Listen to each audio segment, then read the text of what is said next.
फरवरी मार्च 22 का हमारा क्वेश्चन है, यानी फरवरी मार्च 22 में सवाल आया था और इसमें एब्जॉर्प्शन और मार्जिनल दोनों थे। हम मार्जिनल का सवाल सॉल्व कर रहे हैं। एडिशन इन्फॉर्मेशन से बात करूंगा। एएस अकाउंटिंग में, मार्जिनल कॉस्टिंग में, सीवीपी एनालिसिस, उसका फरवरी मार्च 22 का सवाल है। At another factory a single product is made, the factory uses marginal costing, the following information is available. Direct material per unit 8.8 का दिया हुआ है, डायरेक्ट लेबर पर यूनिट 10.1 है, सेलिंग प्राइस पर यूनिट 27 है और फिक्स कॉस्ट पर मंथ दी हुई है 44,000 की और प्रोडक्शन कैपेसिटी 15,000, यानी प्रोडक्शन कैपेसिटी जो है उसने क्वेश्चन में बताई हुई 15,000 यूनिट्स है। The factory has been operating at below its normal capacity. However, recently demand for the company's product has increased considerably. यानी डिमांड फॉर द प्रोडक्ट जो है वो बढ़ गई है और फैक्ट्री वो कह रहा है कि अपनी जो नॉर्मल कैपेसिटी है उससे कम पे काम कर रही है। Factory has been operating at below its normal capacity. However, recently demand for the company's product has increased considerably. The directors believe there is an opportunity to increase profit. Director ये कहते हैं कि अपॉर्चुनिटी है profit को increase करने की। They are considering two options to meet increased demand. दो option वो इस वक्त देख रहे हैं डिमांड को इंक्रीज करने के लिए। ऑप्शन 1 क्या है? Increase the selling price per unit by 5%, increase production to 16,000 units per month. It was 15,000 last time. Overtime is paid at an additional 4.1 per unit. Reduce monthly advertising by 2,000. Yani fixed costs will be decreased by 2,000 and you have to pay an additional 4.1 per unit for extra labor जो कि आपको पे करनी पड़ेगी जब आप units बढ़ा देंगे। Increase the selling price per unit by 5%, वो अलग है। ऑप्शन 2 में कहते हैं increase production capacity per month by 15% by purchasing additional machinery costing 78,000. This machinery will be depreciated at 20% per annum. Sales price will remain at 27 per unit. Supplier of material currently offers a trade discount of 20%. This will increase to 30%. ये बड़ा important point है, इसको मैं discuss करूंगा detail में। The additional machinery will be more efficient and production will not require any overtime working. यानी overtime working की हमें जरूरत नहीं है और वो मशीनरी एफिशिएंट है, जल्दी यूनिट बना देती है। Calculate the monthly profit to be made for option 1, option 2। और फिर कहता है कि उस पर आपने डिस्कस भी करना है। अभी बात करते हैं किसकी? ऑप्शन 1 की बात करते हैं और ऑप्शन 1 से प्रॉफिट मैं कैलकुलेट करता हूँ। सबसे पहले क्या हो रहा है? सेलिंग प्राइस हमारी चेंज हो रही है। सेलिंग प्राइस हमें क्वेश्चन में कीमत दी हुई है कितने की? अगर आप देखिए 27 है, तो कहता है सेलिंग प्राइस जो है वो हमारी इंक्रीज कर गई है 5%। मैं निकालता हूँ, सेलिंग प्राइस जो है वो हमारी इंक्रीज कर जाएगी, यानी 27 का 5% जो है वो हमारी सेलिंग प्राइस है जो कि हमारी इंक्रीज कर दी जी। 5% कितना आता है जी? 1.35 आ जाएगी हमारी सेलिंग प्राइस, जो कि बढ़ जाएगी। प्लस कर दूंगा मैं इसमें 27, तो ये कितनी हो जाएगी? 28.35 is going to be my new selling price. Next देखते हैं। नेक्स्ट आपका है increase production to 16,000 units per month. Production पहले 15,000 यूनिट्स थी, अब 16,000 यूनिट्स हो गई है और over time is paid an additional 4.1 per unit और reduce monthly advertising by 2,000। Profit हम निकालते हैं। सबसे पहले हम यहाँ पे स्टार्ट कर लेते हैं और हमारी सबसे पहले क्या आ जाएगी? सेल्स। हमारे कितने यूनिट्स है बेटा? 16,000। एक यूनिट अब कितने का हम सेल कर रहे हैं? 28.35 का। तो बताएं सेल्स की अमाउंट हमारी कितनी आ जाएगी?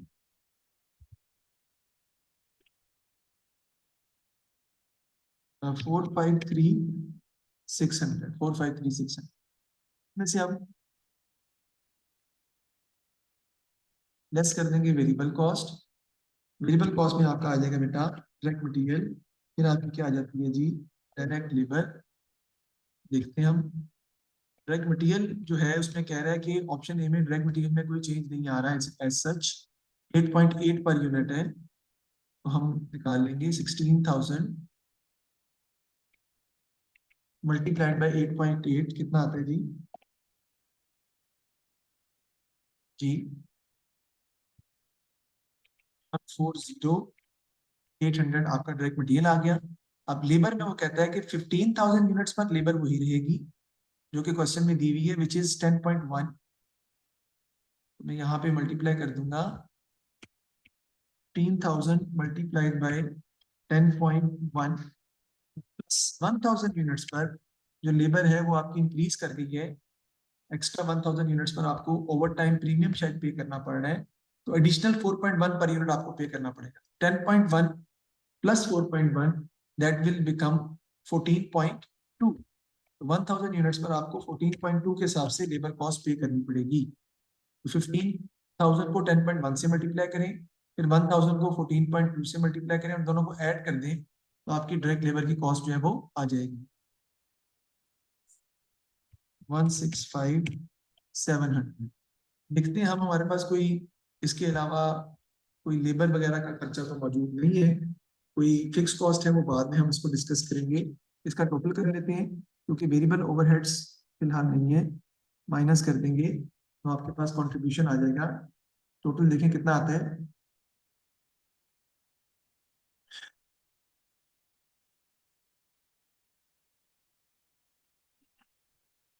306,500। ये माइनस कर देंगे तो आपका आ जाएगा कंट्रीब्यूशन। जी टोटल कंट्रीब्यूशन ही निकलेगा आपका जी 117,100। अच्छा 147,100 आपका आ जाएगा कंट्रीब्यूशन। इसमें से लेस कर देंगे हम फिक्स कॉस्ट, और फिक्स कॉस्ट में आपका आएगा क्या भला 44,000, और रिड्यूस हो रहा है मंथली एडवर्टाइजिंग 2,000 से, ये आपका आ जाएगा 42,000। ये आपका आ जाएगा 42,000, क्योंकि आपका 2,000 से एडवर्टाइजिंग कॉस्ट आपकी डिक्रीज कर दी है, इससे आपकी फिक्स कॉस्ट जो है वो कह रहा है कम हो गई। आपका प्रॉफिट कितना आ जाएगा जी 105,100। That will be your profit for the year under option A. ये ऑप्शन 1 कह लें। अब दूसरे ऑप्शन को देखते हैं हम, दूसरे ऑप्शन में क्या हो रहा है।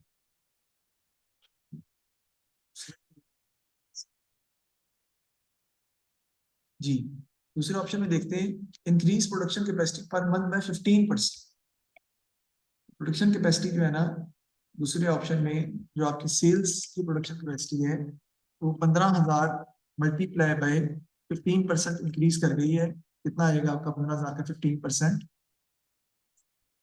2250। और ये हम ऐड कर देंगे, इसमें 15,000 प्लस 15,000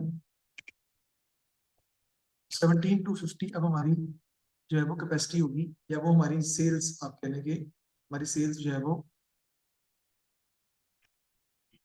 1750 के हिसाब से हमें जो है वो रिकॉर्ड करनी पड़ेगी। सेल्स आपकी यहाँ पर हम रिकॉर्ड करते हैं, कहता है सेलिंग प्राइस में कोई चेंज नहीं आ रहा, 17,250 मल्टीप्लाइड बाई 27 ही रहेगी। वो कहाँ लिखा है मैं दिखाता हूँ आपको अभी। लेकिन selling price will remain at 27, और एक मशीनरी आपने एडिशनल परचेज की, उसकी डेप्रिसिएशन भी आपकी आएगी 20%। वो फिक्स कॉस्ट उसका क्या हो जाएगा, इजाफा हो जाएगा। ठीक है, सेलिंग प्राइस 27 पे ही रहेगी, और सेल्स कितनी आ जाती है हमारी 465,750। इसमें से हम प्लस कर देंगे वेरिएबल कॉस्ट, और वेरिएबल कॉस्ट में सबसे पहले आपका आ जाएगा डायरेक्ट मटीरियल, फिर आपका आ जाएगा डायरेक्ट लेबर। डायरेक्ट मटीरियल जो है वो कहता है, देखें डायरेक्ट मटीरियल कहता है कि 20% डिस्काउंट हमें मिल रहा था, अब वो डिस्काउंट 30% हो गया। बेटा 20% का मतलब है कि जो डायरेक्ट मटीरियल 8.8 का दिया हुआ है ना, ये 20% डिस्काउंट के बाद की अमाउंट है। इसका मतलब क्या हुआ है नूर की 8.8 जो है वो बराबर है 80% of the full cost, 80% of the full price. क्योंकि उसने कहा है कि जो 8.8 है वो हमें 20% डिस्काउंट के बाद मिल रहा है। डायरेक्ट मटेरियल की जो अमाउंट हम पे कर रहे हैं 8.8, उसमें से 20% माइनस होकर हमें ये अमाउंट मिल रही है, that is equal to 80% of the full price. Full price पर हमारी कितनी बनेगी मटेरियल की, यानी वो 8.8 डिवाइडेड बाय 80% या डिवाइडेड बाय 0.8,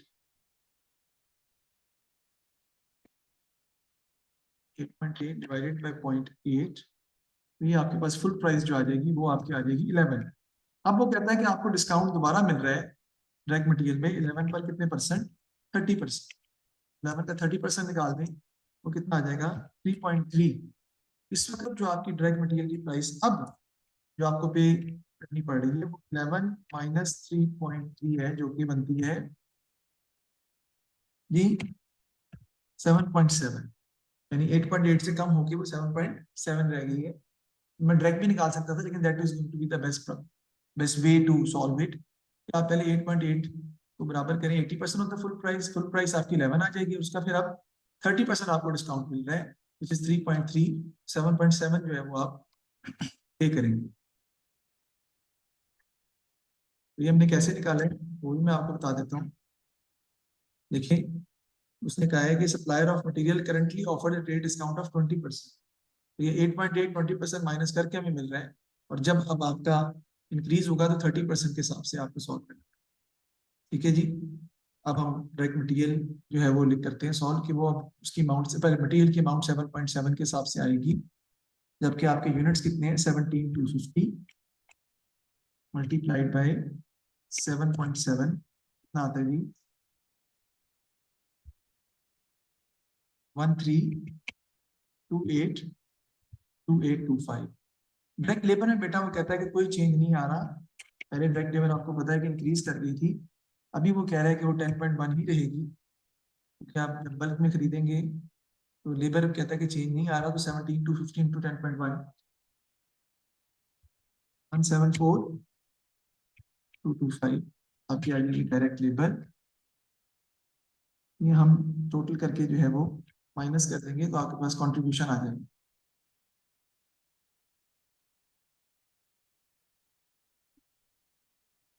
307050। आपके पास आ जाएगा कंट्रीब्यूशन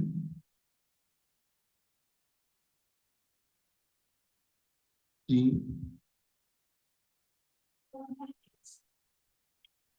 1587।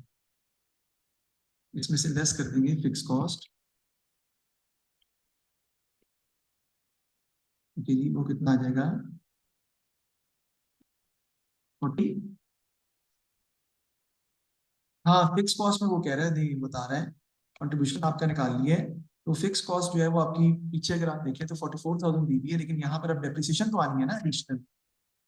फिक्स कॉस्ट 44,000 की बिल्कुल है, लेकिन डेप्रिसिएशन ऑन एडिशनल मशीनरी जो है वो आपकी आनी है, और वो 78,000 का उसने बताया है कि 20%। देखिए कितनी आती है वो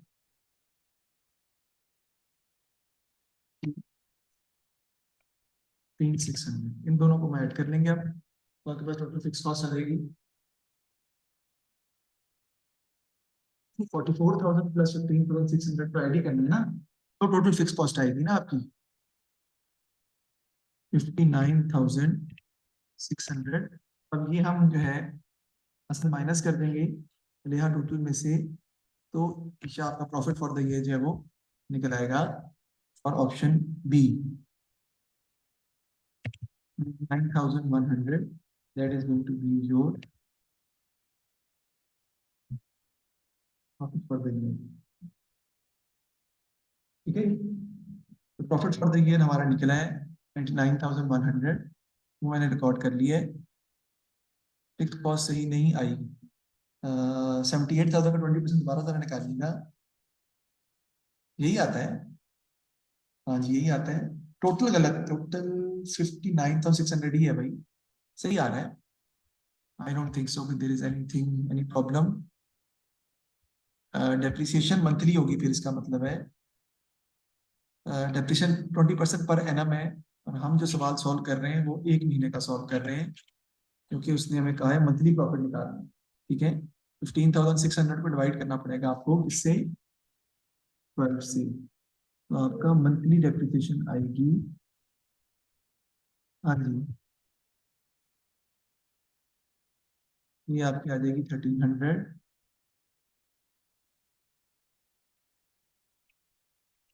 और टोटल आपका आ जाएगा 45,300, माइनस कर देंगे आप, तो प्रॉफिट आपका आ जाएगा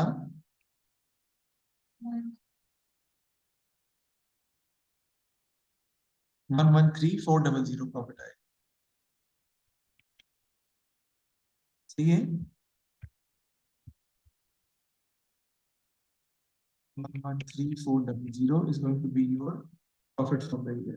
ठीक है जी, ये हमारा हो गया। तो you can easily assess that in relation to option A, option B is much better because we are able to get almost 8,300 more of the profit while going for option B. Secondly, we are able to sell more units because the selling price has remained the same। तो आपकी जो capacity है उससे ज्यादा आप cell कर पाएंगे।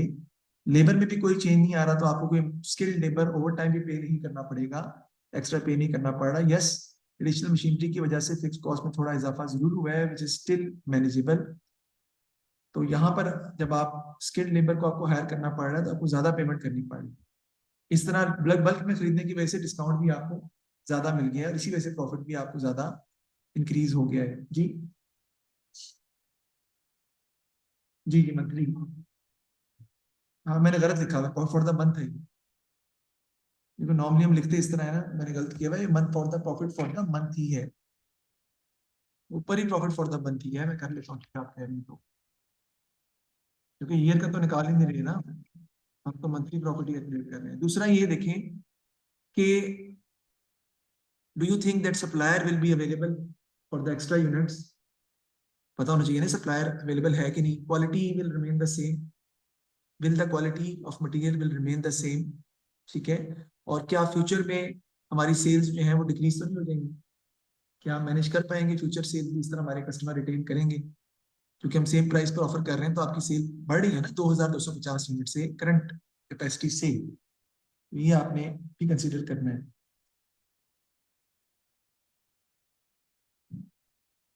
चलो, कह रहे हैं लेबर सेम रह रही है, क्या लेबर जो है वो उसी रेट पर मजीद यूनिट्स बनाने के लिए तैयार है, जो कि तैयार नजर आ रहा है कि हैं, लेकिन आपको ये बताना पड़ेगा कि क्या वो रेडी हैं मजीद यूनिट्स मैन्युफैक्चर करने के लिए। फिर कंपेटिटर्स पर हमारी इस का क्या इम्पैक्ट आएगा, how the competitor are going to react according to our option. So the cost of additional machinery required in option 2 will be financed by an issue of ordinary shares. Advise the director which option they should choose. Justify or answer by considering both financial and non-financial factors. ठीक है जी। तो additional machinery जो आपने option 2 में required किया ना, उसके लिए आपको शेयर इशू करने पड़ेंगे। ठीक है जी, कितने की है वो? 78,000 शेयर इशू करेंगे तो आपके पास पैसे आएंगे। इस मीन की हमारे पास जो क्वेश्चन दिया हुआ है, कंपनी है अंदर फैक्ट्री सिंगल प्रोडक्ट बना रहे हैं, तो शेयर इशू करने पड़ेंगे। तो इसका मतलब है आपकी जो शेयर होल्डिंग है वो आपकी इंक्रीज कर जाएगी, क्योंकि और लोगों को भी आपको शामिल करना पड़ेगा। फिर डिविडेंड आपको पे करना पड़ेगा इस अमाउंट पर, लेकिन वो तो डिविडेंड आप तभी पे करेंगे case of profit, you are earning some profit, then you will pay dividend. And all the profit dividend नहीं देते हम, कुछ प्रॉफिट हम डिविडेंड के तौर पर असाइन करते हैं। ये आपने इसके बारे में एक्सप्लेन करना है। नेक्स्ट क्वेश्चन देखते हैं। ये बेनिफिट्स और लिमिटेशन बजटी कंट्रोल के हम आगे डिस्कस करते रहेंगे। अगला सवाल अगर आप देखें, ये क्या है, क्वेश्चन 7 है, मई जून 2017-22 का। इसको हम देखते हैं। Thank you very much.